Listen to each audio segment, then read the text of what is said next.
Hello and welcome to episode 1192 of The Sleeper and the Bust. It is Friday, June 30th. I'm your host, Paul Sporer, joined this morning by Justin Mason. Justin, it's almost July and I hate it. How's it going? Why do you hate it? It's like, Because it means stupid football is about to take over. And even though it's not yeah. true, this is an irrational feeling I get every single year. Even though I don't even think most teams have played 81. In fact, this weekend I think is the crossover for a lot of teams to the 81. It feels like the season is way more than half over. It just hmm feels that way. It's just a feeling I get every late June, early July. I get this like pit in my stomach where I'm like, oh no, it's already gone. And you know what I think it is? It's that our limelight goes away because fantasy football is going to take over everything soon, and people that aren't competing will start to shift over there. I don't know, it's just a feeling I get. There's still tons of baseball left. There's still the draft. There's still the all-star break coming up. There's the deadline. There's the pennant race. Then of course there's the playoffs. There's tons. It just feels that way though, and I hate it. So yeah, that's why Uh, that's why I hate this time of year. yeah, I get that. I'm still riding high. Team's still doing well, so I'm still excited. Good. I know I'm trying to like think of it as like there's still a ton of baseball left to play. So that way I don't like start like cashing checks that I Of actually haven't course. been issued yet. So, um, And that's it's smart. man, I love this time of year. All star break. I'm going on vacation. I get a week off from writing, so Very nice. yeah. See, but I like the grind of like the early season, and so if we Mm, lose that, but like I said, there's still tons of baseball left, and we say this a lot, but if you're still grinding in your league, you should still be pushing hard. Lots of things can change, and I know, again, we say this probably every year around this time. There are teams in last or damn near the bottom that will win their leagues. Obviously, it depends how your standings are stratified, or what the head-to-head rules are for you to get in the playoffs if you're down that low. It won't happen in every league, but you need to do a full assessment of your team to really see what points you can get, the players you've got, before you just pack it in because you have a double digit league standing. hmm I'm sitting in 10th. I actually feel good about where I'm at because I spent so much time in 15th to start my main event, because I got three teams really close in front of me for a few points. Then all of a sudden I'm sitting in 7th. And then from 7th, I can see the money at that point. So we got plenty to talk about, though. Interestingly, I don't see a bunch of news. I don't know about you. I got to be honest. Listen, hmm I talked about it offline. I don't think we mentioned it on the air last time, but NBC, please go back. Please go back. I hate it. I hate it. I'm sorry. I don't like it at all. I don't think it's good. Roto World, NBC Sports Edge. I don't like it. I don't yeah. think what they've done is good in any way, shape, or form with the new setup. I'm sorry. I'll leave it at that. But yeah, I even though that is usually my go-to to kind of get the headlines, and then I check RotoWire, check other sites. I'm not seeing anything crazy, so we're diving right in. We're diving right into some SPs who are moving up, and these are guys that one of the guys is a big guy coming into the season, but he started to lose some of his shine. Maybe he's getting it back. The other three are guys that are on the rise this year, and I really want to see where you're at on them for the next 4 to 6 weeks. Then I want to talk some young catchers. We've hinted at how deep the catcher pool has gotten with some of the infusion of talent. I want to see where you're at with those guys. Then three up, three down, and then we'll talk about some key Week 15 two-step guys. But let's start with a guy who is not only topical for the SPs moving up, but because he pitched last night, and that is Brayan Bello. Think back, it wasn't too long ago, even though in my brain it was light years ago, to that marathon day game. hmm Weather was disgusting. I know I could not imagine having to be a pro. I'm a little baby, of course. That's probably why I never would have made it to the pros. But to have to pitch in freezing cold weather with my body type, I'll be blown off the mound. Bayo didn't like it much either. He throws 2 2/3, 8 hits, 5 runs. That was rain short, or that was rain delayed. I don't think it was rain short. I think it was rain delayed. So he was out early, even though I don't think he was going to stick around even without the weather. It's like, what's going on with Bayo? Of course, because we are the way we are in fantasy, people made snap judgments. You started to see him pop up on waiver wires pretty quickly after being added. And hopefully you held on, because in the 70 subsequent innings, Brayan Bello has a 2.56 ERA, Justin, including his his third in 4 starts of 7 innings. So he's gone 7, 7, 6 2/3, 7 in his last 4, allowing 2, 1, 1, and 1. Bottom line, Brayan Bello's been excellent since the Marathon Day game. He's hitting another level here in June. Is Brayan Bello a must-start all formats guy right now? I think he kind of is. I mean, this is a former kind of top pitching prospect that people are really excited about, including myself. And I mean, last night's outing was he was just fantastic. The slider was great. He has been doing a great job of kind of peppering the zone and getting swings outside of it. Uh, he has not given up a home run in his last 6 starts. In those last 6 starts, he's only given up more than 2 walks in an outing once. And walks have been an issue for him in the past. And the fact that he's keeping guys off of base via free pass and not giving up any home runs in these last 6 outings is really, really exciting.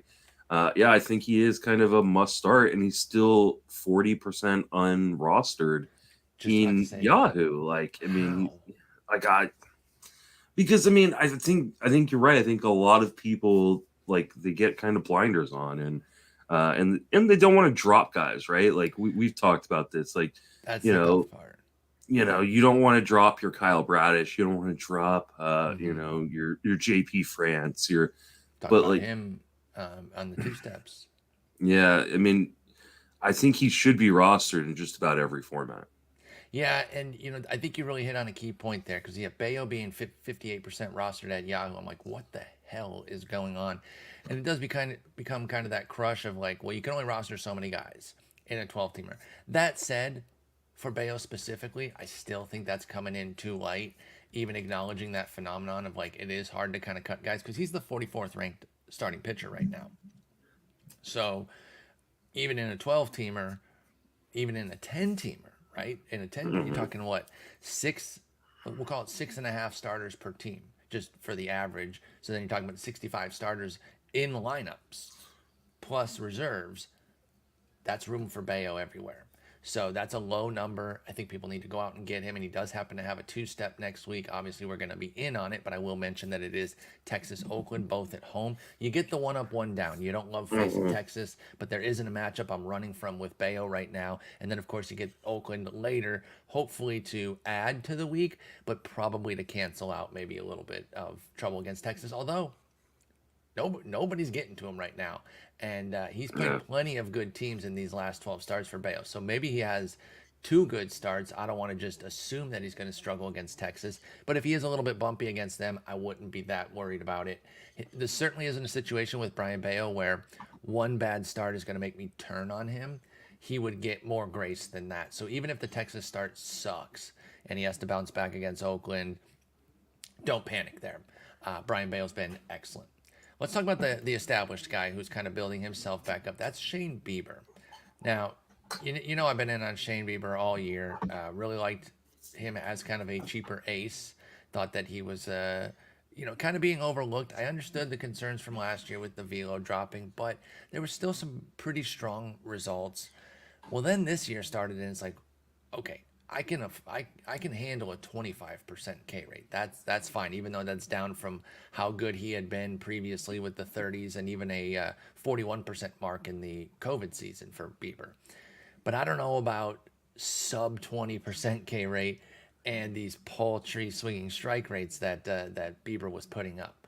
That part was a little bit tough. That said, the ratios continued to be great, so it was really difficult to sit him. But I understood why people were softening on Bieber lately. Well, he's starting to turn the corner again. And now we've seen 8+ strikeouts in 3 of his last 4 outings. Like I said, the ratios are already there. 3.48 ERA, 1.19 whip. A little bit higher than you expect from Bieber, but things are kind of coming together for him. He leads the league in innings as well. Where are you currently standing on Bieber? Because I know you weren't loving him coming into the year. He is kind of in that fringe, great number 2 type guy. Do you see him as a bankable asset for the front end of a fantasy rotation, Shane Bieber? I mean, I still see him as kind of a bankable number 2, but just on the lower end. So you I don't mean, you I don't think bench him anywhere ever. no. I mean, I did advocate, and I still kind of do advocate selling high on him if you can. Like if you can get, uh, a top 40 hitter, I'm probably taking that deal, especially if your pitching is already pretty good. But I also understand being most people are in the position where it's like, hey, that's my best starter, and like Yeah. especially if you've had some injuries or some performances somewhere else, so you may not be able to want to trade him because you know you Would don't you have enough strength in your rotation. would you take Jake Fraley? 11 homers, 12 No, steals in 64 no. games with a 272. Why not?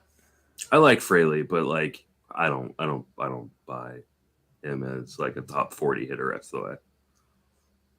I think you might be underselling him. 272 average, 11 homers, 12 steals in 64 games. Missed a little bit of time there.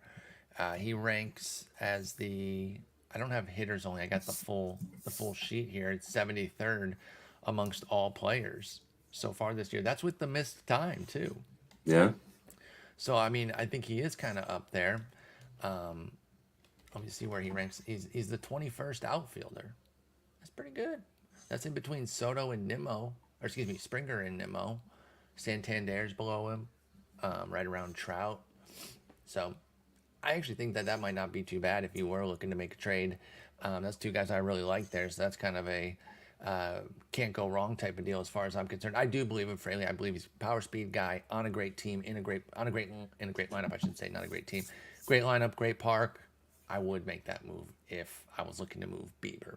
That said, I'm not necessarily looking to move Bieber personally, but if you got Bayo, if you've got our next guy Bryan Woo, you've picked up some pitching as things have gone, and you are less reliant on Bieber.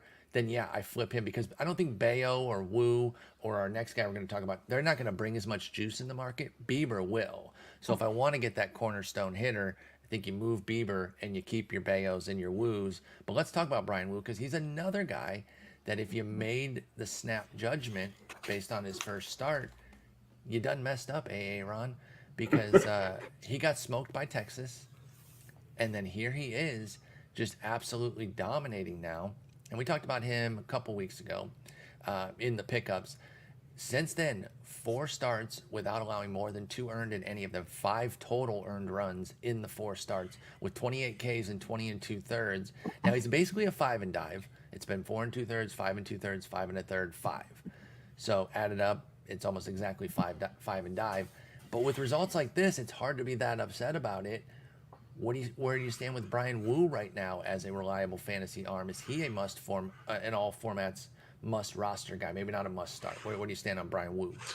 Yeah, I don't think Bryan Woo is a must start necessarily because Must roster though. I think a must roster. I think he Okay. should be rostered in just about every format. Um, he's been really impressive. There are like warning signs though of like, hey, is the control really there every game? Is the command there there every game? No. And I think that will come back to bite him with some pretty bad starts at times. And this is why I don't think he is a must start. When, if he's going up against Texas, not risking that. Going up against the Angels, not risking that. But I think, your middle teams, your bad teams, I think he becomes a must start in those kind of matchups, especially in that home park, which is so nice to pitch in. So I got a tough one for you. Yeah. At San Francisco, at Houston next week. It's a 2-step. They're both like your Giants are playing way better, and I know Houston is I think I'm doing not that. terrifying, but they've still got premium hitters in there. It's just not a great lineup all told right now. I think I'm doing it too. Are you doing it 12s? Yeah. 15s automatic. The 10 teamers where I'm asking for Bryan Woo. Do you fit that double dip into your rotation next week at San Francisco at Houston with in a 10 teamer? I mean, it would Or are really you be open? Let's just say, I'm how open you to are, it. because yeah, I can't say for sure you would, because in a 10 teamer you could have literally 12 options, depending on how you're Mm-hmm. stacking your pitching and what your waiver wire looks like. But how much are you considering Woo in a 10-teamer? Like you would co-sign starting him? Yeah, absolutely. Like I would start him over like a Lance Lynn or And who. that's saying a lot for you. Yeah, I thank That's your God I boy. didn't start Lynn this week. So Couldn't against the Angels, right? Just no, too scary. no, not after he gave up so many home runs the first time against the Angels. I wasn't risking that again. So frustrating. Yeah, no, I love what Woo's been doing. And there is watching him pitch, you see like the upside and the downside, right? Because you see him get those strikeouts. He got 7 against the Nationals, who we've talked about all season long as a team that just does not strike out very much. But you also see times where like he has very little idea of where the ball is going, and that can be inside or outside the zone. And you do wonder, like, okay, at some point, teams are going to have like a hit parade, and it's not going to be solo shots given up. So I do worry about that, but ultimately the results have been good enough where I think you've got to roll with him most of the time. Yeah, I think so too. Bryan Woo in Seattle looking good. Widely available to 29% at Yahoo. That one makes a little bit more sense than the Brayan Bello one. Bello's been doing it since that first outing. It's been 4 starts for Woo.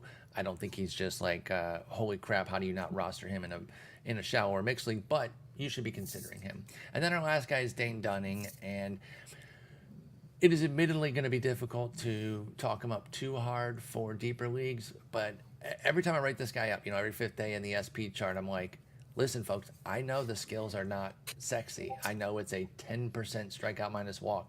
There's just something about Dane Dunning that I've liked from day one. I'm a Dane Dunning guy. I put my bias on the table. I like him. I can't really explain why he is so much better than these skills.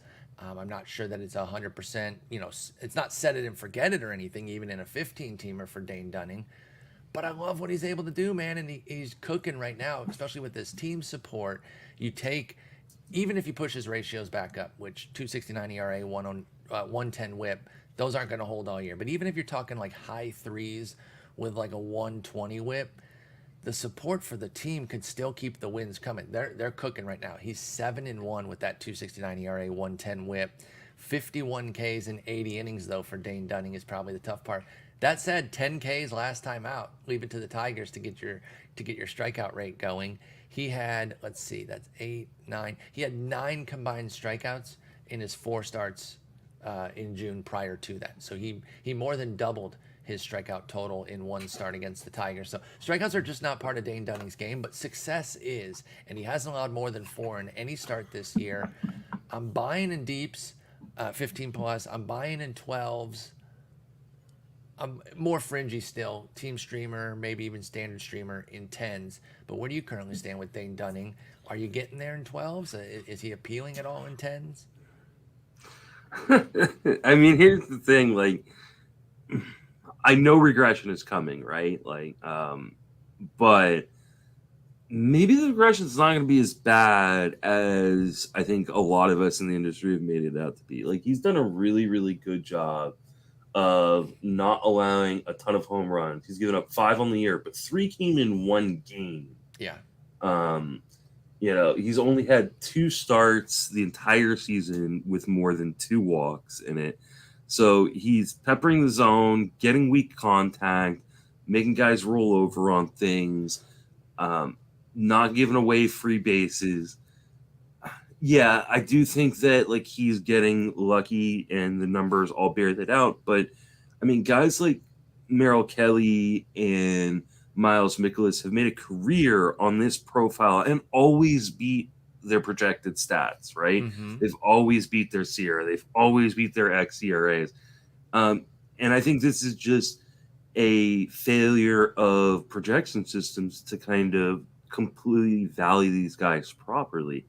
I do think that the lack of strikeouts makes them more difficult to roster in 10s, but especially when you've got that offense behind you, they're going to score a lot of runs. So like he could have some 6 run, like earned run outings and still get wins. Yeah. So I think Dunning should be rostered in probably more leagues than he is, but I understand why he's not. No, I totally get why he's not. Again, those Ks are tough, and you do have to have more Ks to compete in the shallower leagues because the replacement value is certainly higher. But that said, I do think there is some spot starting potential here for Dane Dunning. Mm-hmm. He's 61% rostered at Yahoo, which means for those paying attention to the numbers here, 3 points higher than Brayan Bello. And I love Dunning. I'm just got done gassing him up here. Ain't no way he should be higher than Brayan Bello's roster rate. And even though it's only 3 points, Bello should have him by like 20 points right now. So I do like Dunning. Again, 15's easy, 12's, yeah. 10's, I'm considering. What about next week at Boston, at Washington? I mean, I think you have to at this point. Like, I think you just have to close your eyes and roll them out in most leagues. Dunning or Woo?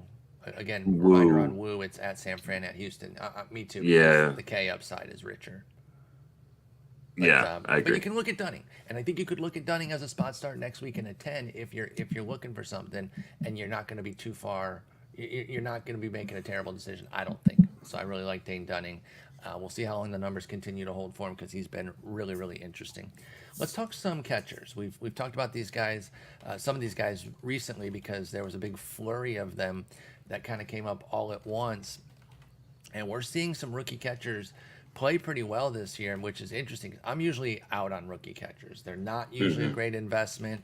I stand by that as a general principle, but that's more about drafting them too. And even there, I make exceptions. Like I was in on the Adley train this year because I just think he's generational. He's a Buster Posey type. But these guys getting picked up off the waiver wire, that's a lot different than spending a big pick on them. And let's start with Francisco Alvarez. He's probably been the best of the bunch. He has 12 homers on the year. That power is really showing out. He is hitting 217 with the power, though. There's always a lower threshold that you can take for batting average at catcher if you're getting enough heat elsewhere. 12 homers is probably enough heat elsewhere to take that on. But is Francisco Alvarez still a one catcher option, a one catcher league guy that you are not questioning your starting every day? I don't think he is. I think with the influx of other talent that and the fact that the Mets are like such a poorly run and managed organization, did you see them pinch hit from Brett Beatty by they put Danny Mendick in after Beatty had hit a fucking home run?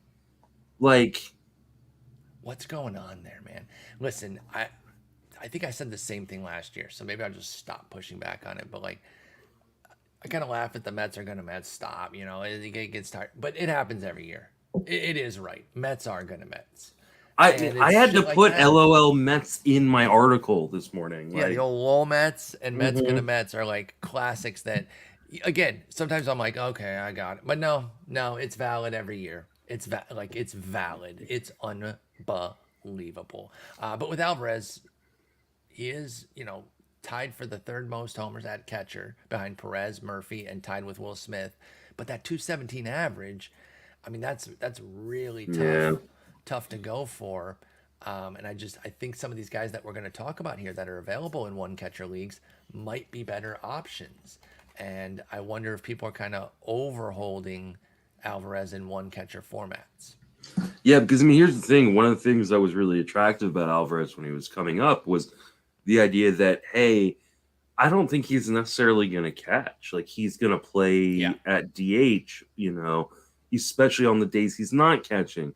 He's not doing that. He's DH 2 days. They love Daniel Vogelbach, or Vogelbach has some sort of blackmail on their manager. Like, I don't get what's going on that Vogelbach needs to be in the lineup every day, or every day against right-handed pitching.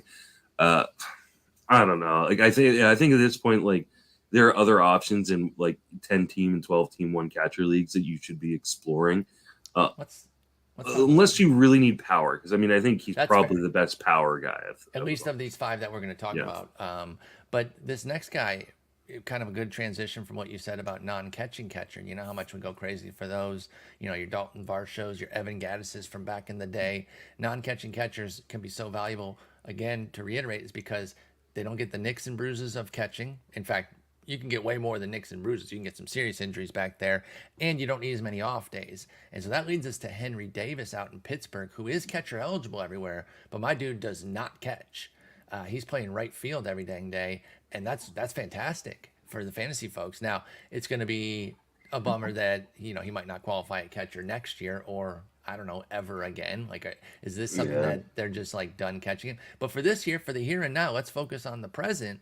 He's hitting 351, 415, 486 in his first 41 plate appearances. Henry Davis is, with a homer and 2 steals, and he got caught one, so he's running a good bit as a full-time right fielder batting third in Pittsburgh. Is Henry Davis better than Francisco Alvarez for the here and now, for the next, say, 4 to 6 weeks for you? I mean, I think if your team needs more batting average or needs some stolen bases, yeah, if you don't have to account for needs, right? Because if you need speed, then yes, go for Davis, because even his trickle steals will be better than anything Alvarez can get. But if needs are just flat, you just need offense, you need a good catcher, do you go Davis or Alvarez? Yeah, I think it's pretty close. I think Davis is kind of on the borderline of being a top 12 catcher rest of the season. I don't know that he's guaranteed. I know he's running super hot right now, but he's got a 462 BABIP.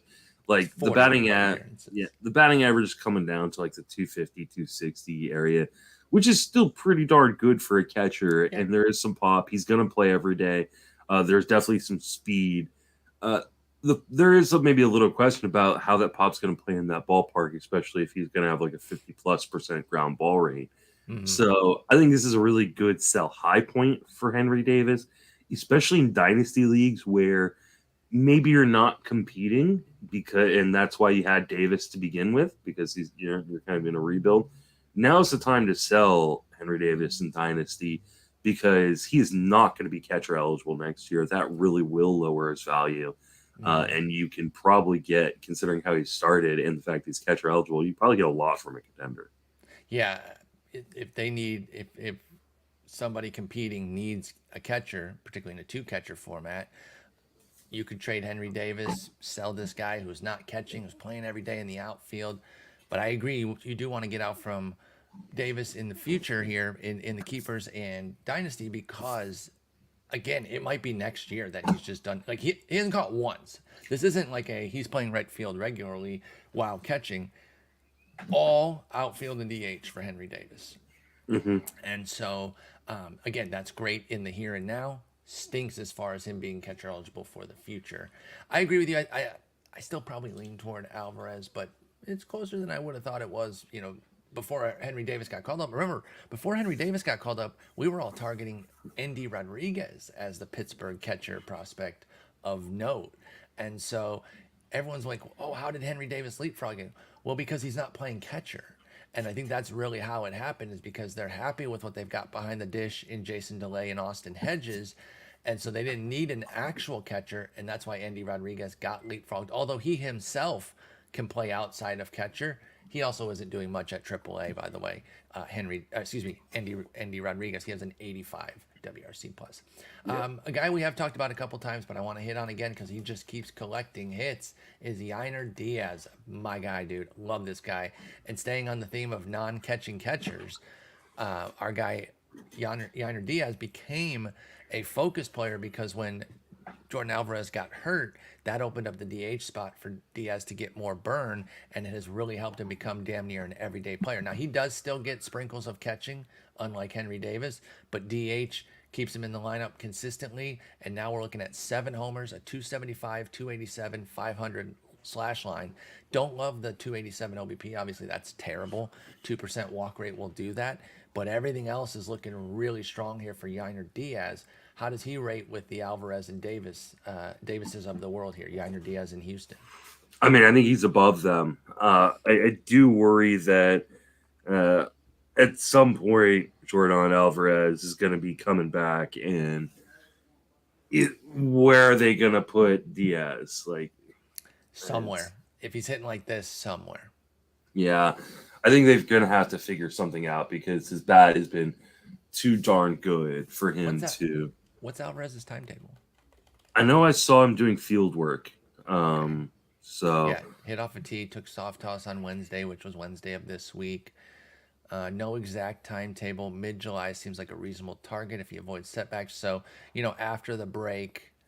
But for now, don't worry about that, right? Like you yeah. don't worry about when Diaz isn't going to be available, especially in two catcher leagues, because even sporadic playing time in two catcher, he could still be worthwhile. Hmm. Diaz could. Yeah, I agree. I mean, I think he is clearly at this moment a top 12 catcher Fully agree. in fantasy. And so, like, I think in one catcher or 12 team, one catcher leagues, you should, someone should be rostering him. Maybe not your team, but Mm-hmm. somebody should be rostering him for sure. Now let's do a little. Actually, I'll wait till the end here, and then we'll start talking about maybe cutting some guys. Let's go to your Giants. Patrick Bailey. Is the Joey Bart era officially over? Has Patrick Bailey fully usurped Yes. him? He has hit the ground running here in 119 plate appearances, 4 homers, a 324 average. Yes, there's a 416 BABIP, so the average will come down, but 23 ribbies, 12 runs. Patrick Bailey's looking great right now. How good is the switch hitting catcher, Patrick Bailey? Oh, he is really, really good. And not just as like a hitter, but just as a catcher in general. He's got like one of the best pop times in baseball. He's got really good footwork behind the plate, knows how to frame really well. This is everything we wanted Joey Bart to be. And he's been fan. When they drafted Bailey, I was like, what are you guys doing? You just drafted Joey Bart, and he's supposed to be the next big thing. But man, they clearly loved his bat and his ability behind the plate, and it's really shown at the major league level. He can do exactly what Joey Bart can't do, which is hit something that's not a fastball. Which is an important thing to do if you want to be a good major league player. It is a worthy skill. You're right. Yeah. I mean, I think he's gonna be very Buster Posey-ish too. Like he's not gonna be a guy that isn't gonna have like any particular stat that like lights up on the score sheet except for batting average. But I think because the Giants will play him sometimes at DH. I mean, Jock Peterson was out and left last night because Conforto was down. Like Bailey's gonna find his way into the lineup fairly regularly, and that batting average from the catcher is really really valuable, especially when it's over 300. So, Yep. yeah, I like Patrick Bailey. I would put him right below Diaz. I think. Okay, so Moving forward, currently you're at Diaz, Bailey, Alvarez, Davis. yes. Diaz, Bailey, Alvarez, Davis. Okay. And then our last guy, I think we're jumping a bit deeper here to where he's maybe not too catcher eligible because Freddy Fermin over in Kansas City is just a backup catcher right now. I mean, they have a couple guys there with MJ Melendez and Sal Perez, although Melendez is in full Henry Davis mode. Yeah. He does not catch anymore either. He is catcher eligible, so that's great, but he doesn't catch. So it is just Perez and Fermin Fermin doesn't play a ton, but let's focus on C2, two catcher leagues of the deeper variety. Fermin has a 286 average, 345 OBP, 506 slug with 4 homers and 85 plate appearances. Is Freddy Fermin somebody that is worth a C2 option here, the 28-year-old backup in KC?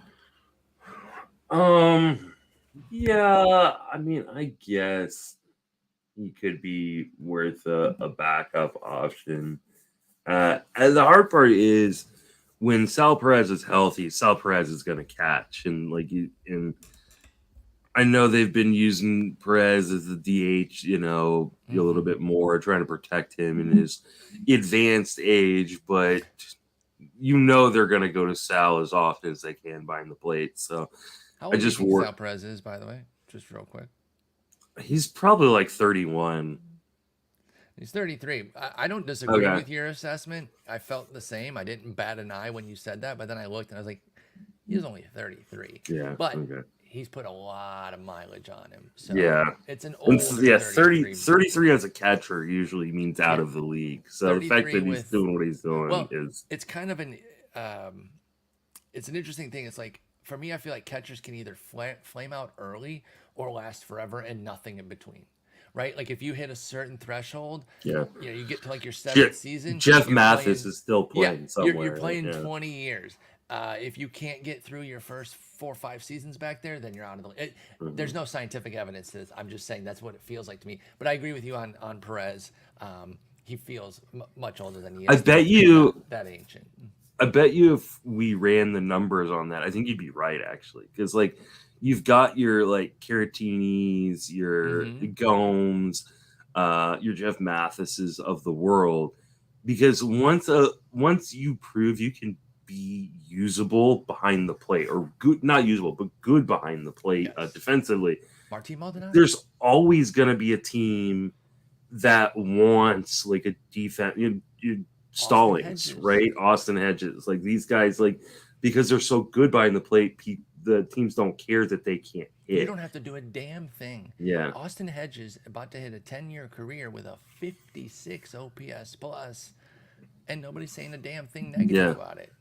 Because he's going to be around for another decade. He's 30. Yep. Austin Hedges is, and we will see him, I think, if his body holds up, for another decade at least as a backup. So, yeah, that's definitely the vibe I've always gotten at, and I do think Perez. Jeff Mathis played 16 years, and what was his OPS plus? Let's see, his WRC plus for his career was 45. And he was known as a god because he was so great behind the dish, and the era really fit him with framing becoming such a big deal, and personal catchers. Once you kind of latch on with somebody in the right organization, that can really help too. Yeah, Mathis was such a G. But anyway, Fermin is just a deeper league C2 right now because he really just plays a couple times a week. So we'll move him off to the side. Again, you said Diaz, Bailey, Alvarez, Davis for your 4 here with the catchers. Let's talk about maybe cutting some guys. Let's focus on one catcher formats and see if you're cutting these guys for all 4, and then if it's not for all 4 of them, then you can name who it is. But are you cutting Gabriel Moreno? Yes. For all 4? Yes. Okay, so it assume all 4 unless Justin specifies otherwise, if you say yes. What about Shea Langoliers, who does have power, but little else? Yes. Okay.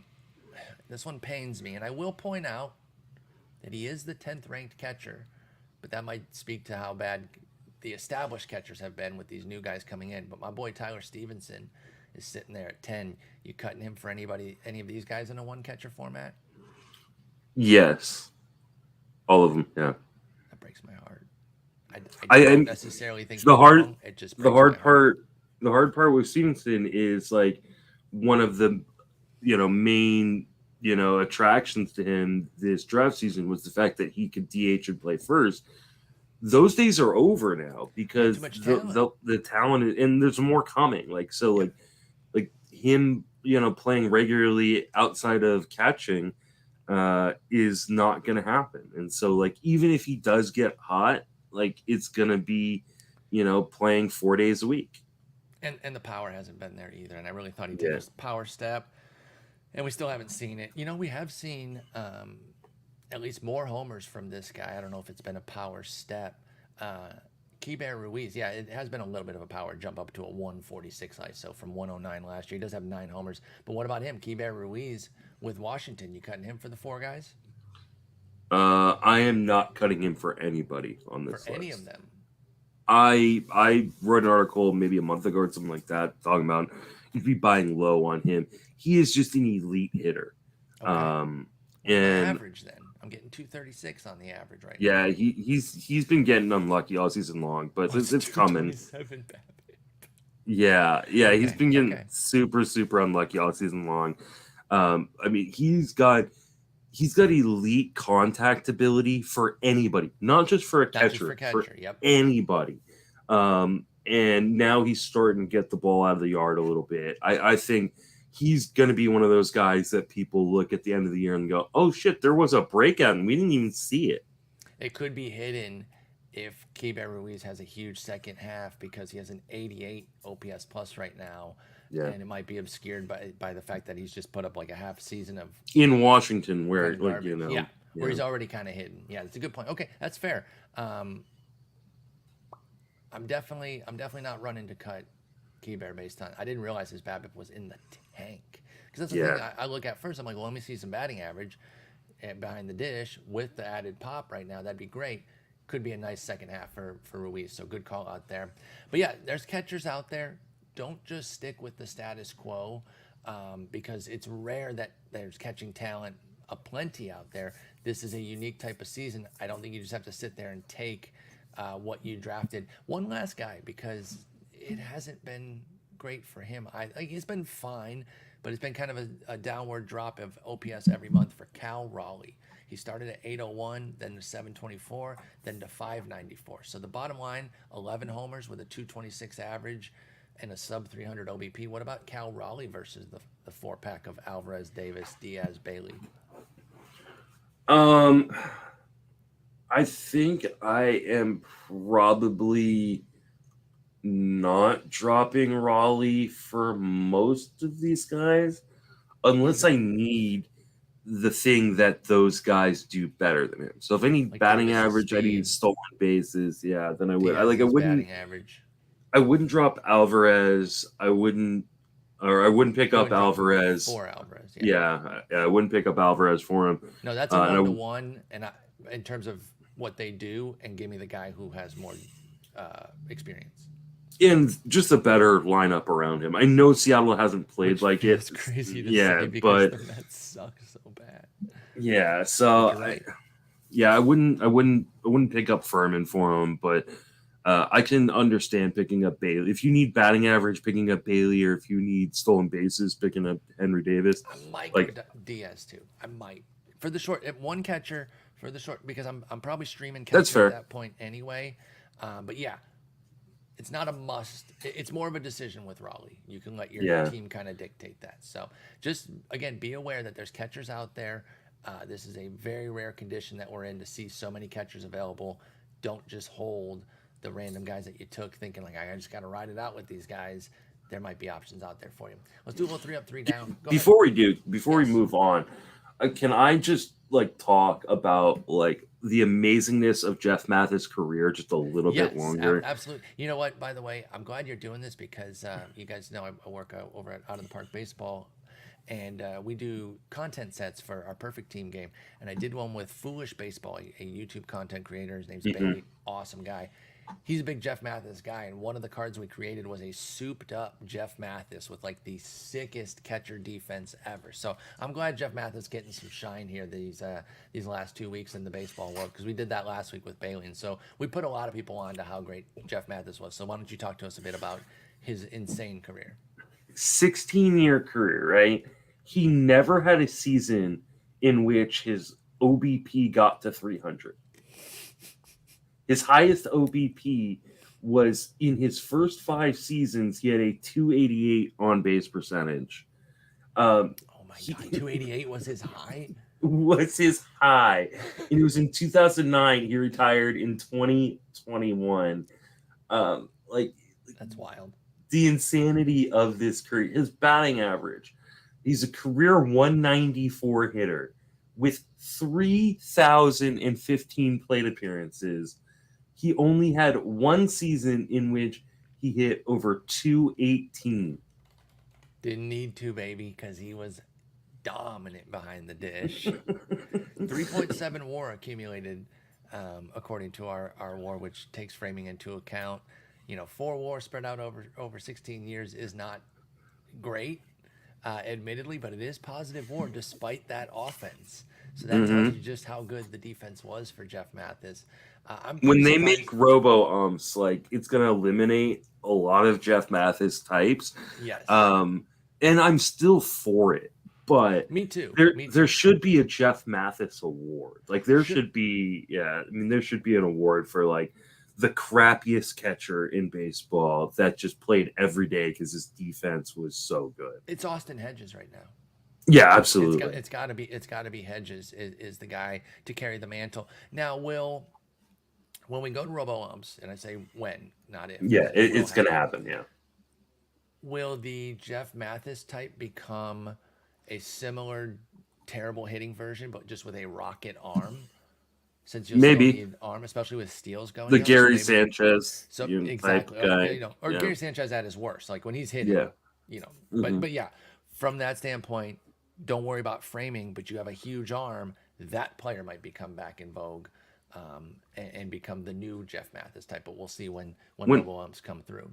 my eldest child was playing baseball, they'd only did 1 year, and they just didn't really like it. Dad, this They, game sucks. yeah, they really wanted to be the catcher.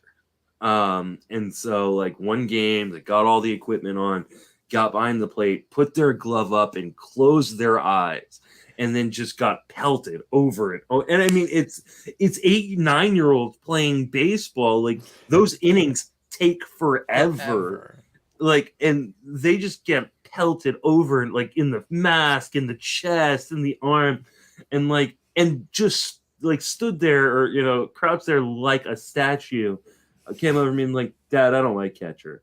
Dad, Well, this that's because sucks. you didn't do any of the catching part of catcher. Oh, okay. You wanted me But to those catch. are once we get robo umps, those are the type of catchers we will get. Yeah, absolutely. I totally agree there. They got to be able to hit or have a big arm, but they won't have to be able to Yep. frame anymore. I caught. I used to not be. I wasn't always 6'5". I didn't come out of the womb as a string bean baby, so I was like normal height. So it's not. I wasn't Joe Mauer back there. I certainly wasn't Joe Mauer at the dish. I was very Jeff Mathisy. That's how I compare my high school career. I'm like, not a lot of high school teams wanted a Jeff Mathis, somebody who could handle the pitching staff, catch pretty well, but couldn't hit for shit. That was definitely me. But yeah, appreciate Jeff Mathis. Love the career that he had. And search Jeff Mathis Foolish Baseball and just watch all Foolish Baseball YouTube videos. They're excellent. Let's do 3 up, 3 down. Let's talk Spencer Steer, a guy that we were definitely pumping up coming into the year. Really, really like this guy. I've been trying to get tons of pieces of Cincinnati. Oh, by the way, I don't think I did it on Twitter, but I didn't do my Will Myers mea culpa on the pod. Yeah, I took a fat F and L on that one. He's terrible, and I understand why they cut him. I respect them for DFAing him too, right? Like you can kind of hold those guys sometimes and not get over the fact that it's just not working. They had too much talent, so they moved on. I will say though, I was in on several other Cincinnati guys, including Mr. Steer, and he's got 5 homers and 8 steals in the last 30 days, giving him 12 and 9, respectively, on the season with a 279 average. Steer's been even better than I thought, and I really, really liked him. Is Steer in all formats must-start option right now? I mean, I think especially with him being so hot, and I mean, he's playing in one of the best lineups in baseball. He kind of bounces around the lineup, and I think that's going to kind of continue. And I think once he slows down a little bit, he'll probably end up. Slows down. I mean, I think he's not going to be this hot. Yes, he is. So, but I mean, there's a lot to really like in the profile. He's making league average zone contact. He doesn't swing outside the zone very much. I'd almost love to see him get a little bit more aggressive inside the zone because he's, got like a 64% Z swing. If he bumped that up like closer to 70, I think he could really be good. That being said, you gotta love a guy in Cincinnati in that lineup right now. It's one of the best, most fun lineups in baseball right now. It's the best park to hit in baseball right now. So, yeah, I think he is a must, pick up in all formats. Is he available in leagues? He's at 85%. Okay. At Yahoo. So, there's going to be some shallow league availability. And I understand that not a lot of shallow leagues use like CI, the corner infielder. So that does undercut, putting in some guys like this. But he's first, third, and outfield, Spencer Steer is. So there's avenues to get him in. I think he's too good to even be on the 15% of wires. We don't know how many of those are just the dead leagues. But either way, there might be some wiggle room. More to the point, since he's probably not super available for those people listening, is trade potential. And I would be open to trading for him, even though Justin's probably right that he's not going to keep a 25-20 pace. That's what his homer and steal pace is right now. I think he'll keep a good enough pace that you can be open to trading for him, especially with that positional flexibility. If you need a little first, third outfield Swiss Army knife, Spencer Steer can be your guy. And I love that he's contributing some speed along with the pop. So he's been excellent. Let's talk Michael Harris, a guy that we were definitely down on coming into the year. I don't think we saw him being as bad as he was early on, though. Nobody did, even if you were his biggest detractor. And he's coming around. He's actually hitting 434 with 5 homers and 4 steals in his last 20 games. And we're seeing more of the Michael Harris that people drafted in the second round. You add it all up with his early work, and he's right there at league average, 100 OPS plus with a 750 OPS total, 7 homers, 9 steals. This is more in line with what I thought, though. It's still not second round viable, though. So even if he's his current day 750 OPS the rest of the way with good power speed, that's useful. You're certainly not cutting him anymore the way he was getting cut for a while there. But do you believe that this is just a hot streak for Harris, or can he be kind of not as good as he was drafted second round, but not worst player in the world, which is what he was early on? Michael Harris, rest of the season. What do you think? I think Michael Harris is showing you the exact same profile as last year right now. So if you believed in what he did last year, I think he's gonna be great the rest of the way. No, he's gonna have these ups and downs that we saw, right? Like he's still swinging outside the zone over 40% of the time. He's making league average zone contact, but this is a guy that does not have a good understanding of the strike zone, their power, their speed. He's in a good lineup, but he's batting ninth now, and I don't think he's moving up really anytime soon. No. So, you ride the hot streaks. This is one of those guys in Roto, like if you draft, you put him in your lineup and just close your eyes and for the end of the year. Yeah, wait till the end of the year and see those numbers. But in head-to-head leagues, like he is so volatile that he's super frustrating to roster. This is exactly who I thought Michael Harris was going to be this season, is why I wouldn't draft him where he was going, but why I was willing to pick him up when people started dropping him. Too much fantasy juice not to be interested once people cut him, right? Mm-hmm. You can add up the OPS totals from his April and May, and they're barely above what he's doing in June. He had a 1033 added OPS, which is not a thing, of course, but it tells you how bad the numbers were. 499 and 534 in April and May for Michael Harris, 1027 here in June so far. So, he's been on each end. Do you think he'll live more in this middle lane of like a mid to high 700s OPS with the power and speed, or will it continue to be volatile in your estimation? I think it's going to continue to be volatile. I mean, this is a guy who, because like of the plate skills you mentioned. Sorry. Yeah, the plate skills are just so unreliable, and kind of like Jared Kelenic, like pitchers are going to adjust to him, and I think he's one of those guys that just takes a really long time to adjust back. And when you don't have a good understanding of the strike zone, you're gonna have these kind of ups and downs. Like I don't. The strikeout rate, I think it's gonna stick around 20%. Like he's only got like an 11% swinging strike rate, so 22%. Yep. But there'll be a lot of weak contact. No real walks for Michael Harris either, which can be so helpful with guys like him because you get those supplemental chances on base to steal. But when he only has the 6% mark and he's 318 OBP, that definitely hurts. But I agree. You got to kind of set it and forget it with him and Roto the rest of the way, Michael Harris. But especially in shallower head-to-heads, you might still find some times where you're sitting him if he goes in the tank again. But right now, start everywhere. Don't worry about it, and let's see how long you can stay. By the way, I root for Michael Harris. We were down on him because we didn't want to pay second-round pick. I'm not anti him in general. I think there's a really good. I think it's a really good chance he's a nice buy low. In Roto, in head to head, he's never going to be the guy that I target just because his volatility. Yeah, for sure. That can definitely be scary. Honestly, if you missed out on Harris when he was available, which wasn't a ton of leagues, by the way, we're not pretending that he was available in every league format when he was playing terribly, but he was getting cut some spots. But if you missed out on getting him and you want a power speed guy on a good team, why don't you turn to Leody Taveras, who Justin is only 48% rostered at Yahoo. He's got 7 homers and 3 steals in June. This is another guy that we talked up a lot. I mean, over the years, to be honest, not just this year. We've been longtime Leody heads, which we talked about some age earlier with regards to Sal Perez. On the other end, Leody's only 24, and I feel like I've been talking him up for a decade. because I liked him as a prospect, and we've had these first 3 false starts in the majors. But it looks like he's finally breaking out. 9 homers, 8 steals on the year, 7-3 here in June. He's surging. He's available. Are you picking up Leody Taveras in the shallower formats, even like the 3 outfielder ones? He's a top 100 overall player this year. I mean, I'll take the fat L on Will Myers as well. But what I will counter you with is, man, I was all over Leody Taveras this year. One of the bright spots for me has been this guy. And on top of like his offensive skill set being really, really interesting. I mean, 94th percentile in XBA, 80th percentile in max exit velocity, 94th percentile in sprint speed. One of the main reasons I was so in on him was he's such an excellent defender, that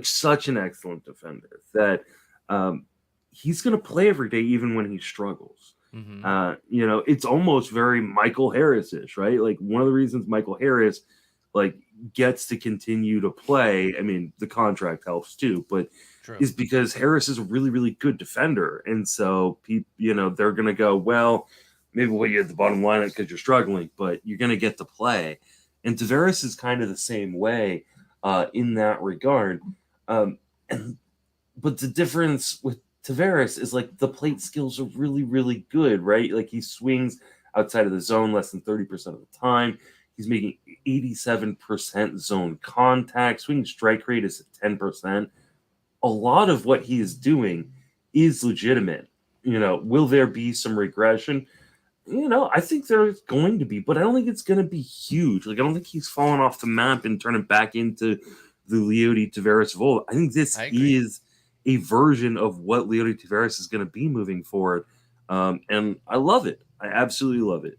Yeah, me too. And Leody being on an excellent team. You mentioned the Michael Harris comps. That's perfect because of where he's batting and everything. On a great team, but much cheaper cost. And so it's like much better underlying skills. Yes. A more trustworthy, I think, going forward. Mm-hmm. And you brought up that volatility for head-to-head with Harris. With Taveras' plate skills, maybe he can avoid some of that, crazy volatility there. So, again, 48% at Yahoo. I think even in 3 outfielder leagues, you need to get yourself some Leody Taveras, at least on your bench, because this dude can be a monster, and I love getting anything I can get in the Texans lineup right now. Yep. 3 down. Miguel Vargas hitting just 139 in the last 30 days. It has really not gone all that well. We did James Outman in 3 down. I think we did it with Miguel Vargas. Actually, I'm sorry. I think I'm repeating Vargas here. That's my fault because I don't. He's been so bad. It's okay to repeat it. I don't think I tagged him because I checked. Maybe I did, and I just totally forgot to check it. But either way, he's getting 3 down again. No, I didn't. So that's why I missed it. But yeah, we did talk about him and Outman together. But now we're isolating just Vargas. Are you holding him in any format right now? I mean, he's at 199 Dynasty. Dynasty. I want redraft. Any format where he's not cuttable, like 15 team. Is it too crazy to cut Miguel Vargas in a 15 teamer right now? I know it always depends who you're getting, but like a 15 team on base percentage league, I get holding him because I mean he does walk at double digit rate. Yeah, 302 OBP, which isn't great on its face, but relative to a 199 average is still pretty good for Vargas. But what about an average? What about a standard format?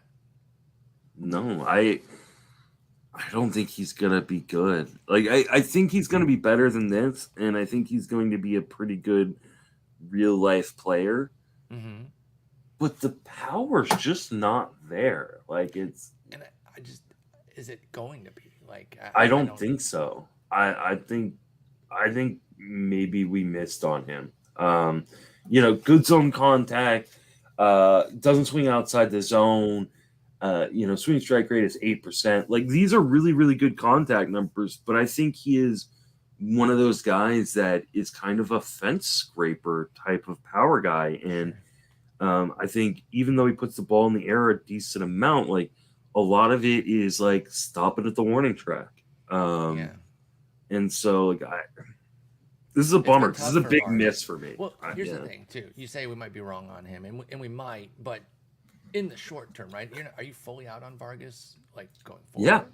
Oh, oh, no potential for development. I stopped short of that.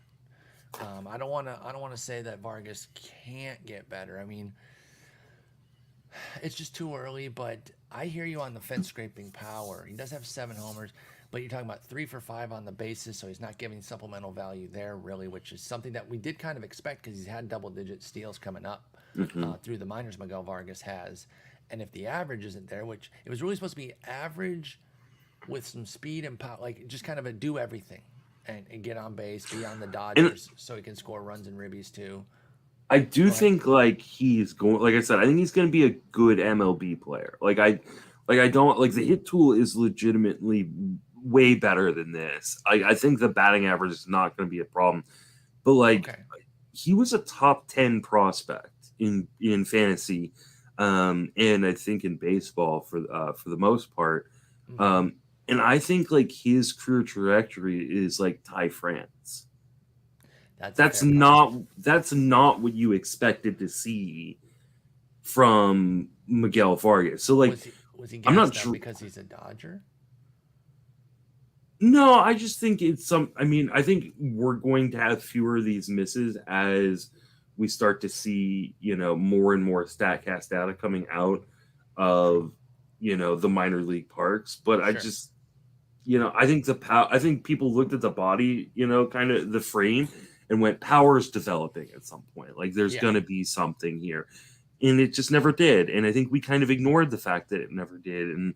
Um, and like I said, this is a big miss for me because I was pretty high on him coming into the season and for dynasty leagues. But I think this is like a sell low in dynasty that I would do. Really?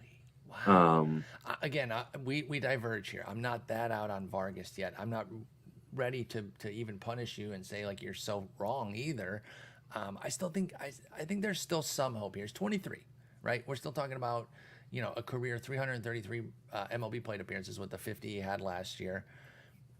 I could still see a path forward. I don't want to bury him too much just yet, but do you have him in any dynasty leagues? Should your dynasty league mates be getting him from you on a discount? I do have been a couple dynasty leagues. So Go ask people Justin are for a people are discounted going Vargas. people are gonna like come to me and be If like, he charges you you full know, price, you play this podcast and say, "Sir, excuse me." and here's the thing, like after our last pod where I talked about like trying to make that trade for who Alec Fitzpatrick. Manoa, Oh, the like Manoa deal. the Yeah, yeah. message board went crazy. So shout out to all the guys and That's gals at awesome. Dynasty League of Champions. So uh, yeah, I'm pretty sure. Oh no, so I don't have Vargas in that league, but Okay. I do have Vargas in at least one other dynasty league. Go knocking on the door, folks. You're getting a bargain Vargas right now. I I think I probably would give you a pretty good deal on Vargas. I'm Okay. not happy with You his. have cooled on your guy Mhm. here. Again, I'm staying a little bit more bought in.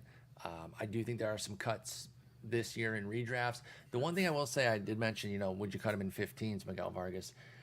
You could, but then the immediate question is for who? And I'm looking at just my one-off league. It's just one league, but in the main event, 15 team, like I don't see anybody.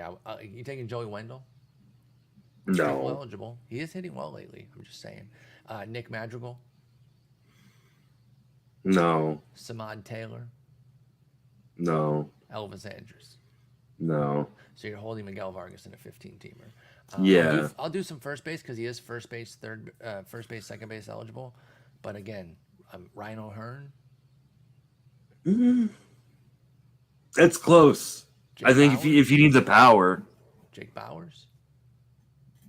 I guess if you need the power, yeah. Yeah, hold I Vargas in 15s. I think I'm holding, yeah. 12s and lower, you can find a cut Especially somewhere. because he's dual eligible, right? At Dual that corner eligible. middle, we talking about Yep, it all the time. Like it exactly. is really, really valuable, especially in those deeper leagues. So, um, in I will say, he's got the one ability that I always want in a prospect, in a young player, in an older player too, and that is ability to hit within the zone, right? Like high zone contact rate, and so if he does if I was like betting like that he could turn it around, like he's a guy I would kind of think about betting on a little bit, just because the hit tool is there.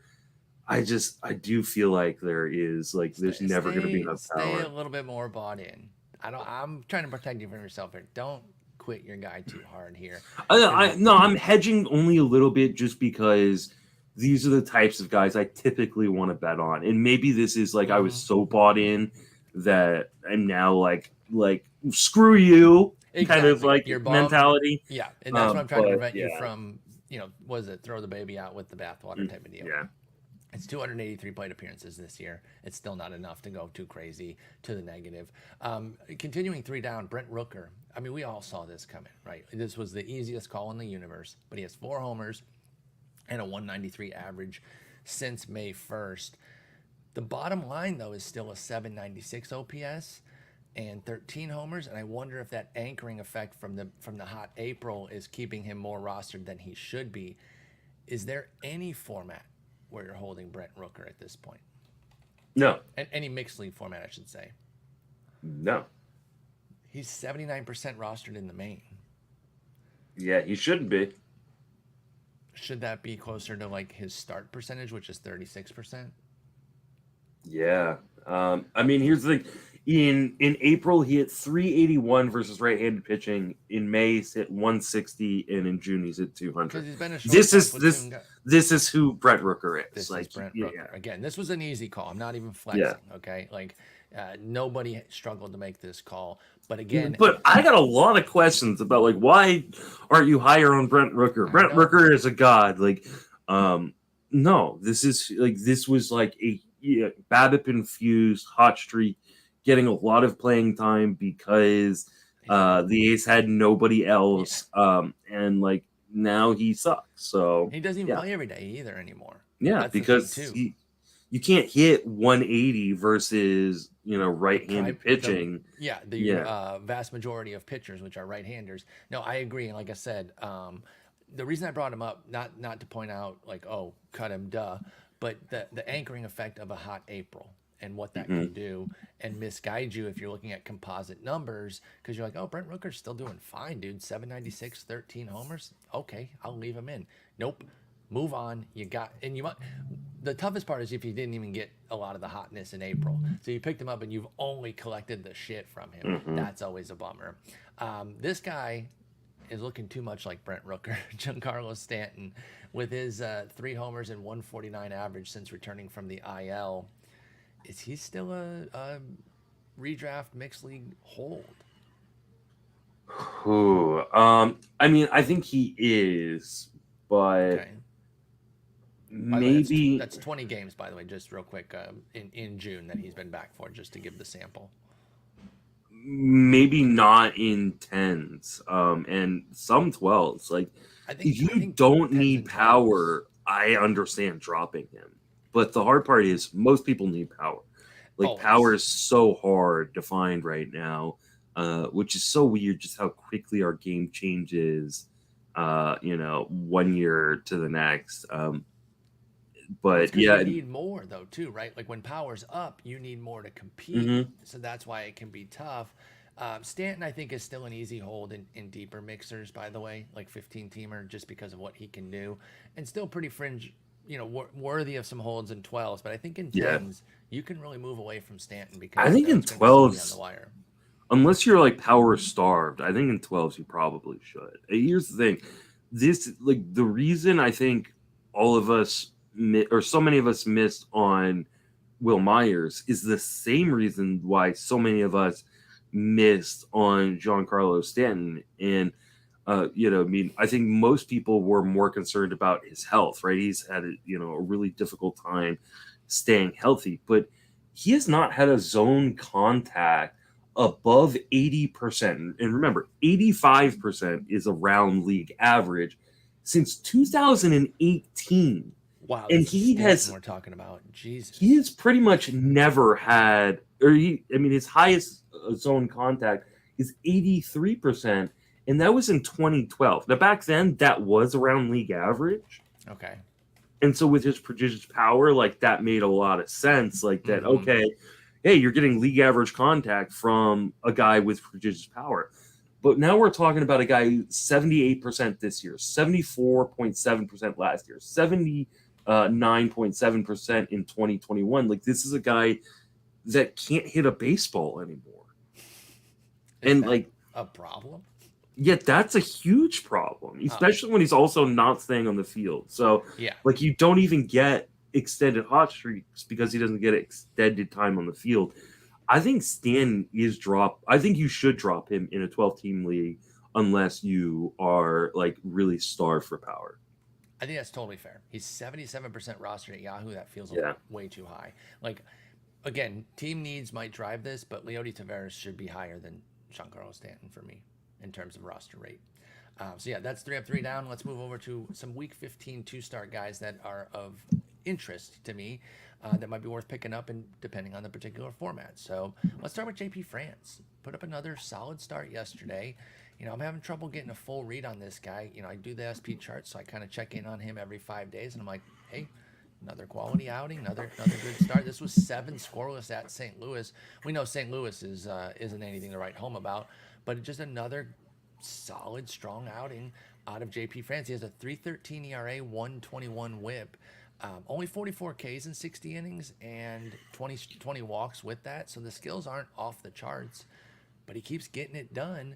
Is there enough here for a Colorado-Seattle 2-step, both at home, to have you interested in JP France? And if so, I mean, you always want Colorado, especially early on a road trip, after being home for a little while. And then, like we said, like, Seattle should be much better than they are, but they haven't played like it. So, I think he is.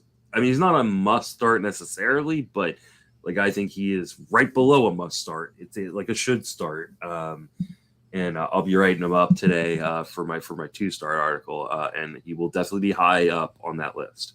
Yeah, and France is pick upable, which not a word, but Yep. He's out there, he's available, so go out and get him. Should be a word. Kyle Hendricks. I'm not the biggest fan, but he's putting up some numbers right now, and he's got a 2-step next week at Milwaukee and at the Yankees. 2 venues that can be tough, but the 2 lineups that are featured there are not particularly tough, especially with Judge out in New York. And Kyle Hendricks now has a 2.81 ERA and 0.96 WHIP in his 7 starts this year. Now the Ks are even lower than previous iterations of Kyle Hendricks. He's known as a low K guy. This is next level low with a negative strikeouts. Yeah, like, it's unbelievable. It's a 13% K rate, 4.8 per 9 for those that prefer per 9s. So that part is definitely tough, and that will make him a tougher sell in some shallower formats. But with the 2-step coming up and Kyle Hendricks looking a lot more like previous Kyle Hendricks, are you back in at all? And if so, what league formats? I mean, I guess, no, I'm just not. Like, the downside does not. I almost like, yeah, it does just, like, there's just so few strikeouts that, I mean, like, the downside is just too disastrous for the upside. Like, it's just, no, I'm not playing this game. I would much rather be wrong and see him on somebody else's team than have him be on mine. Like, he's not on a good team, I'm with that 100%. Yeah, right? Somebody gets lucky with him, or, this 2-start, like, I don't necessarily have a problem with. No, kind of generally speaking, because we're talking about literally the 29th and 30th worst offenses over the last 30 days. These 2 offenses have been atrocious. But you know what? If there's a hit party on Kyle Hendricks in both these games, I'm not going to be surprised. Like, yeah, that's the thing. There's a razor thin margin. Yeah. That often, the margin was already so small. Mm-hmm. It was 7K per 9, aka like a 19-20% K rate. You're down to 13% and 4.8. Yeah. It is scary. So be careful. 15s, he's already rostered. Cool. 12s, I can see starting him, but it really is a standard streamer to me, where I'm probably cutting him after maybe a team streamer, depending on your situation. But I'm just so nervous about Kyle Hendricks. What about He's got a 5.19 Sierra. There you go. And that's because of that K rate being. And by the way, he hasn't had a requisite walk rate drop either. It's just normal Kyle Hendricks walk rate, which is good. He's always a good, but it's not like he's doing a 2% walk rate to go with the 13% K rate. So it's really tough out there. I'm probably more interested in this guy, especially for the bulk of the season remaining. Gavin Williams in Cleveland, Atlanta and KC both at home. The rookie starter getting a two-step here. How do you feel about Gavin Williams and what he's done so far and what he looks like for this two-step? He was so impressive in that last start. And I mean, that is what people were hoping for. And I think he needed that in order to stay in the rotation, and he did it. So Cleveland sent down their only lefty in Logan Allen, which surprised me. Like I really. Here's the thing. I knew they were going to keep Quantrill though. He's done they so said much. they said he's going like. I mean, Logan Allen be back. So someone dropped Logan Allen, and he does have a 144 whip. Yeah. So like the 3.47 ERA, I was surprised too that Allen got sent out, but Williams saved himself. The tough part is you look at Quantrill and Savale, and you'd be like, well, one of them should go, to keep the rookies in, but neither of them play up in the bullpen. Yeah. Those are both like finesse guys that you're better off getting 5-6 innings at a time out of, and that's why I don't think either of them really flourish in the bullpen. So anyway, Gavin Williams, he's sticking around. He gets a two-step. Are you in on him after the big start against KC? Yeah, absolutely. I think there is an argument for him to be a top 40 starter. I'm not putting him there yet, but and I may try to work on some starting pitcher ranks during the All-Star break. Depends on how much I can get away from the family during my own vacation. Do not tweet that at Danielle. All those of you who've been tweeting at Danielle, let me go to FBAS. Absolutely tell Danielle that. Do not. If she gets one tweet, I'm gonna have to leave my laptop at home. But that being said, I like Gavin Williams a lot. I do think there are going to be some control issues, and he's going to have a bunch of walks in some outings, but ultimately I think, really good fastball, really good secondary stuff. Cleveland knows how to turn out pitchers, and I think this is going to be a really good one. Yep. It's really hard not to be excited about Cleveland pitchers. Again, even Logan Allen, with him getting cut, if people move on, go pick him up in stash where you can, because these young Cleveland pitchers are just so exciting. All right, what about Tarik Skubal returning from IL? They said his next start will be in the majors, so he's on rehab right now. Not even available in NFBC because nobody drafted him, so he hasn't debuted yet in the year. But other leagues where you can pick up IL guys even before they debut, he's out there. He has 14 2/3 innings of rehab work with 20 strikeouts, 3 walks, and a 3.07 ERA, .82 whip. So Skubal's looking pretty nice. Are you trying to jump him before this Oakland-Toronto two-step, both at home, or are you playing the wait-and-see game with Tarik Skubal? Yeah, no, I'm not starting him. He went the deepest he had into a minor league rehab game in his most recent one. It was 4 innings. He faced a total of 18 batters. So you just can't qualify for a win like that. And I know it's Oakland, which is like AAA. But yeah, win with Detroit anyway. Yeah, win. I would go. Here's the thing. I'm definitely picking him up. I think you should pick him up. I don't want to wait to watch him possibly outshine expectations here, right? I hear you with the performance or the volume so far, because 68 pitches I think is what he had in that game too, right? So to that end, I get it. But if you wait and he puts up 5 strong with 8 strikeouts against Oakland and then handles himself against Toronto, say it's like 4 2/3, 3 runs, but 6 strikeouts. So not a great outing, but like decent. Then he's going to be very expensive to pick up. So pick up Skubal where you can, I think, and stash. You don't have to start. That said, I'm not fully out on it. I think in a deeper format, I'm in 12s. It's more of a toss-up. Because Oakland, dude, like you said, that's another AAA start. And yeah, but I mean, if 80 pitches, like he could give up 4 in 3 innings versus Toronto. Like, I True. mean, and No, you're right. Oakland can get to people sometimes. Like, Shut up. we've definitely seen it. Stop it. Especially when it's against the Tigers. I mean, come on. Every team can score runs sometimes. You don't throw that out there though as like a well maybe Oakland's going to get it. You know Oakland is an automatic stream. Don't even pretend that. Not from a guy who can't go 5 innings. Who says he can't though? Because 68 hang on. 68 pitches last time. Where do you think he goes from there? 68 pitches for Skubal last time, like 75. You think that few? Nah. I think he's open to 80. You got it. Like that's not a stair step to go from 68. Like he went from 52 to 68. All right, board bet. From over under 77.5 pitches thrown in his next start, or in a start versus Oakland. We'll make sure that it's versus Oakland. I mean, I do want to say over, but if he's getting crushed, say obviously over. that's going to say be under. over. I am going to say over. There we go. But I'm talking if he does well, because you don't think he gets there even if he does well. I don't. So this is why it's so easy to make the bet. Of course, and that's why I would never put any like real stakes behind it without more stipulations. Our board is huge stakes. If he gets beat up, sure, Skubal will not make 77 pitches. But if he's pitching well, I do think he gets to 80 something pitches. So yeah, I'm even starting him in some 15s and 12s with Tarik Skubal. Julio Teheran, the regression monster, came and took a big chunk out of his numbers last time out. We knew it was coming. You're just kind of hoping it's more of a progressive thing as opposed to a one fell swoop situation. And it was more of the one fell swoop. 7 earned on 7 hits against the Mets. He did go 5 2/3 though, so it's not like it was like a 2 inning 7 earned. He gets the Cubs and Cincinnati both at home. Where you at on Julio Teheran? I imagine it's only deep league that you were even considering him, but would you start him in Teheran in a 15-teamer? Man,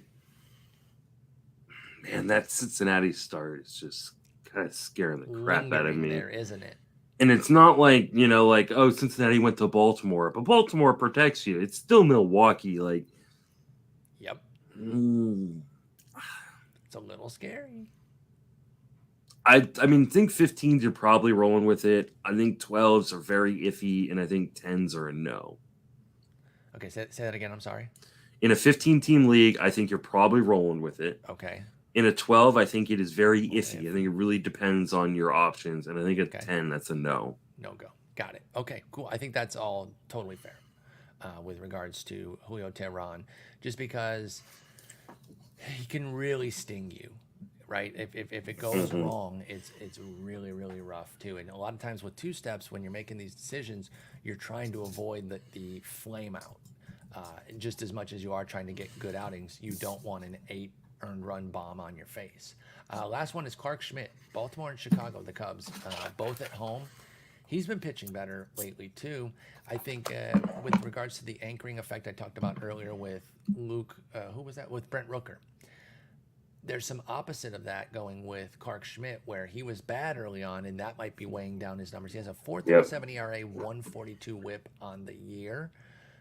But if you don't kind of game log him a little bit and see that over his last 8 starts, he hasn't allowed more than 3 earned in any of them.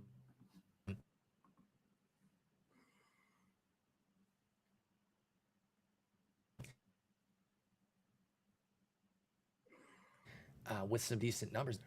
Is that enough to start Clark Schmidt, Baltimore, and the Cubs? Excuse me.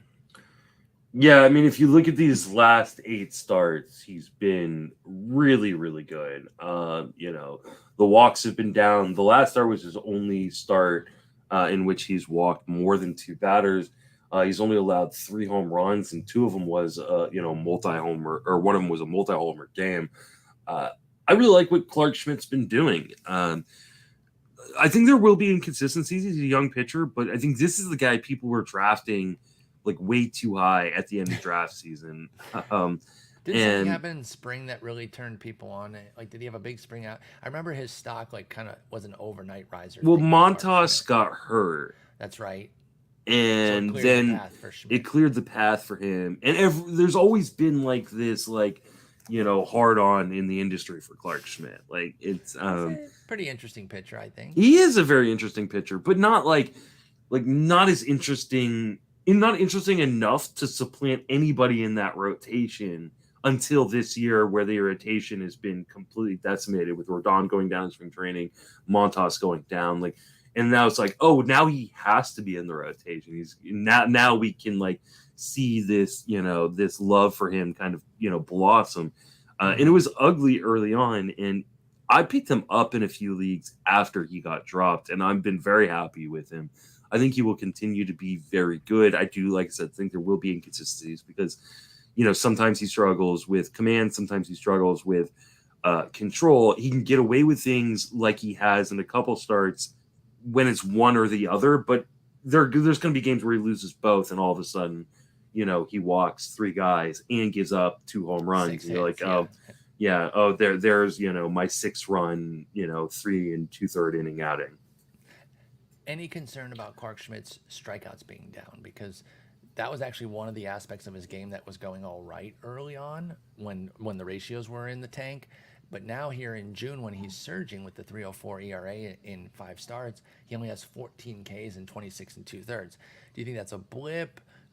Him just kind of working through things as he's figuring everything out for Clark Schmidt? What do you think about the lowered Ks, and what do they look like going forward? I mean, yeah, it's not a super impressive swinging strike rate. So, like, if you think the strikeouts are gonna like be rebounding, I don't think so. He gives up a lot of zone contact. He relies on his defense to help him out of jams. The defense isn't bad, so like it's not like Stanton's running out in the outfield very often. So I'm not like super worried about it, but there is a lot of balls in play, and that's not necessarily the best park for that.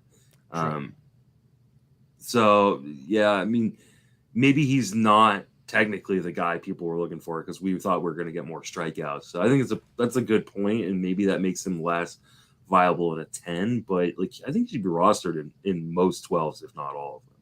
Yeah, no, I tend to agree with that with regards to Clark Schmidt, and there is still the K upside too, right? If everything's clicking, then he is bringing Ks along with everything else that's been going well for him. So yeah, there's also been a velocity dip. So like at the beginning of the season, he was throwing, 94, 95, and you look at kind of like these last 8 starts, started off at 93, and it's a lot closer to 92 more and more. Do we think that might be purposeful to rein in some of the wildness and lack of command? I don't know for sure, right? Because we see velo declines as generally worrisome for obvious reasons. Plus, he's also moving away from the 4-seamer and more into the sinker cutter situation. So I wonder if that's part of it as well. It also could be this is a guy who's dealt with a ton of injuries. Got to bring. And so he's not very built up. Like he's just not throwing a ton of innings. Like this is the most amount of innings he's really ever thrown at any level in a single season. So he may just be tiring out too. That's also a worthy point. Maybe he needs the All-Star break like you wouldn't believe. But Baltimore and the Cubs for Clark Schmidt, worthy pickup. But just keep monitoring him. He's more of a team streamer as opposed to any sort of set it and forget it type of guy. Justin, we got a holiday weekend coming up here. You mentioned that you're going on vacation. When does that happen? And is there going to be a Sunday pod? There will be a Sunday pod this week, but there will not be the weekend before the All-Star break. So I will be in the middle of nowhere with very, very limited internet. So that's the 9th that there won't be one. Yes. The 2nd there will be one, and then you'll be gone that following week, the 10th through whatever.